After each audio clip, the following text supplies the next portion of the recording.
Good day everyone, ako karon sa El Curso kay ako ning gipicturean ang duha ka sakyanan nga naa sa tong tubangan. Kaning first puro ni sila silver. Kaning una is 2020 ni siya model nga Nissan Almera, Cebu plate number, automatic transmission. Ang price ani niya is 429,000. As you can see, gwapo kay unit. Naka magsaloy na ni siya, stock, baga pa kayong ligid. Yang signal light, ako lang yung hazard niya, headlight function na tanan. Also power window na ni siya, kato na siyang 1.5 engine displacement.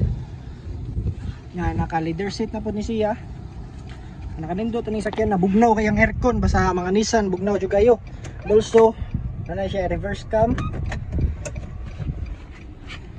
Gwapo kayang ceiling, oh. Wala kay hugaw, limpyo pa.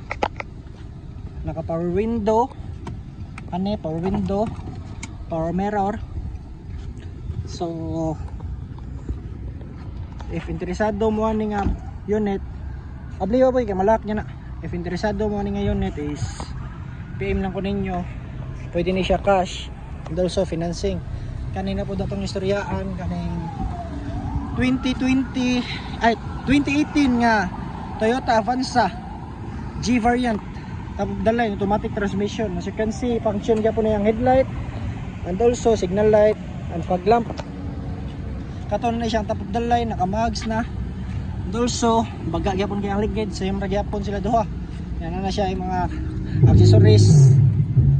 So G variant, 7 seaters na siya. Ang price na niya is 639,000. Mo na yung luyo. Naka touchscreen na siya. So dual aircon ni siya. So if interesado man ning duha ka unit, pwede ni siya cash, pwede ni siya financing and also trade in. I-PM ko ninyo. So mausa na karon ng istorya. Bye bye.